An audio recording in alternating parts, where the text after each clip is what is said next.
মাত্র 10 টাকার সুজি দিয়েই এত সুন্দর ভাজা মিষ্টিগুলো বানিয়ে নিতে পারবেন। খেয়ে কিন্তু সবাই খুবই প্রশংসা করবে আর বারবার বানানোর আবদার করবে। তো চলুন রেসিপিটি দেখে নিই।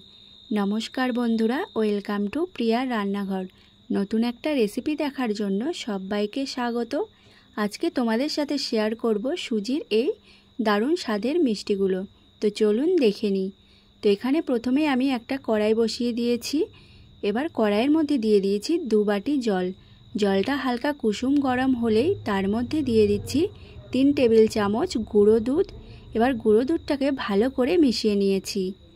এবার দিয়ে দিচ্ছি হাফ টেবিল চামচ ঘি। ঘিটাকেও দুধের সঙ্গে খুব ভালো করে মিশিয়ে নিচ্ছি।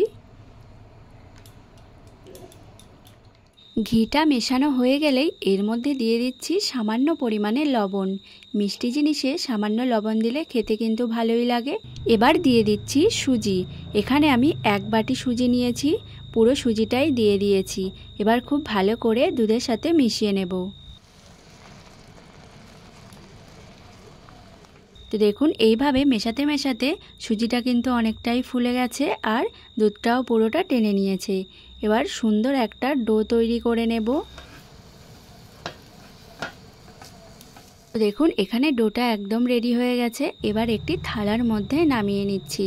নামিয়ে এভাবে একটু ছড়িয়ে দিচ্ছি যাতে ঠান্ডা হয়ে যায়। তো সুজির ডোটা হালকা ঠান্ডা হয়ে গেলে হাতে একটু ঘি লাগিয়ে নিয়েছি। ঘিটা লাগিয়ে এবার সুজিটাকে ভালো করে মেখে নেব। দেখবেন এইভাবে মাখলে সুজির দানাগুলো আর বোঝা যাবে না, একদম মিহি হয়ে যাবে।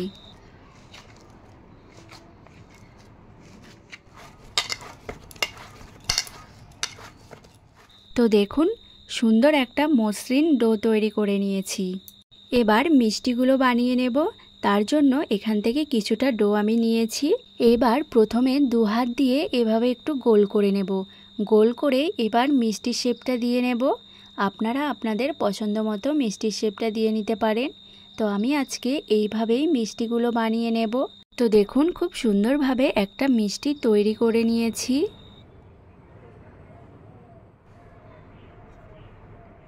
তো আরেকটা মিষ্টি আমি বানিয়ে দেখিয়ে দিচ্ছি।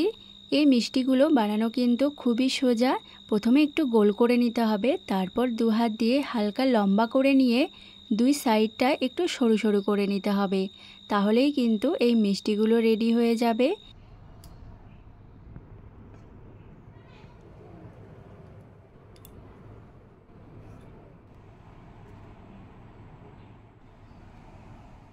সবগুলো মিষ্টি খুব সুন্দরভাবে রেডি করে নিয়েছি। এবার এই দিকে তেলটা আমি গরম হতে দিয়ে দিয়েছি মিডিয়াম আঁচে। তেলটা মিডিয়াম আঁচে ভালো করে গরম হয়ে গেলেই এই মিষ্টিগুলো তেলের মধ্যে দিয়ে দিচ্ছি। মিষ্টিগুলো তেলটা গরম হলে তারপরে দিতে হবে, না হলে কিন্তু যেহেতু সুজির মিষ্টি, মিষ্টিগুলো ফেটে যাবে।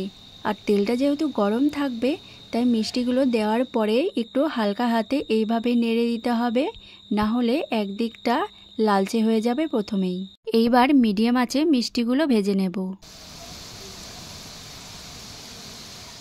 তো দেখুন মিষ্টিগুলো এইভাবেই নাড়তে নাড়তে হালকা একটা কালার চলে এসছে আর 2 দিকটাই কিন্তু সুন্দর কালার হয়েছে।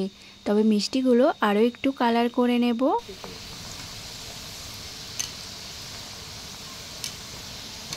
তো দেখুন এখানে কিন্তু মিষ্টিগুলো সুন্দর একটা কালার চলে এসছে। এবার এই মিষ্টিগুলো আমি তুলে নিচ্ছি। বাকি মিষ্টিগুলো ঠিক একইভাবেই ভেজে নিচ্ছি। এইভাবে মিষ্টিগুলো ভাজলে দেখবেন মিষ্টিগুলো খুবই সুন্দর হবে, একটা মিষ্টিও আর ফেটে যাবে না।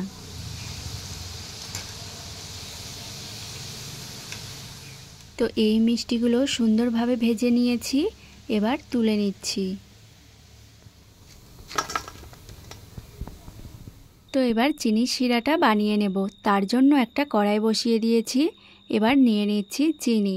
এখানে আমি দিয়েছি 1.5 বাটি চিনি আর দিয়ে দিচ্ছি 1.5 বাটি জল। 1.5 বাটি চিনির জন্য আমি এখানে 1.5 বাটি জল নিয়েছি আর 2টো এলাচ ফাটিয়ে দিয়ে দিচ্ছি ফ্লেভারের জন্য। এবার নেড়ে চেড়ে চিনিটাকে ভালো করে গলিয়ে নেব।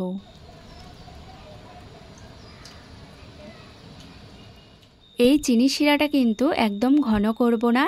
তো দেখুন এখানে কিন্তু চিনিটা গলে গেছে, চিনি শিরাটাও হয়ে গেছে। এবার গ্যাসটা অফ করে দিয়েছি। গ্যাসটা অফ করে আগে থেকে ভেজে রাখা মিষ্টিগুলো দিয়ে দিচ্ছি।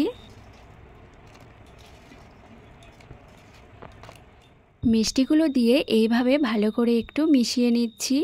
মিশিয়ে নিয়ে এই মিষ্টিগুলো ঢাকা দিয়ে রেখে দেব আমি 30 মিনিট মতো। তো 30 মিনিট পর মিষ্টিগুলো তুলে একটি প্লেটে সুন্দর করে সাজিয়ে নিয়েছি। আর এখন কিন্তু মিষ্টিগুলোর মধ্যে রসটা খুব ভালো মতোই ঢুকে গেছে। আর মিষ্টিগুলো দেখুন কতটা সুন্দর ফুলে গেছে। তো দেখুন মিষ্টিগুলো দেখতে কতটা লোভনীয় লাগছে, খেতেও কিন্তু দারুণ হয় এই মিষ্টিগুলো। যে কোনো পুজো পার্বণে বানিয়ে নিতে পারবেন বাড়িতে কোনো অতিথি আসলে বা এমনিতেও। আর দেখুন মিষ্টিগুলো কতটা নরম তুলতুলে হয়েছে আর কতটা রসালো হয়েছে, খেয়ে মন ভরে যাবে। খুবই কম খরচে আর সহজভাবেই বানিয়ে নিতে পারবেন। তো আজকের এই ভিডিওটি যদি ভালো লেগে থাকে চ্যানেলটি প্লিজ সাবস্ক্রাইব করে দেবেন আর লাইক কমেন্ট শেয়ার করে দেবেন।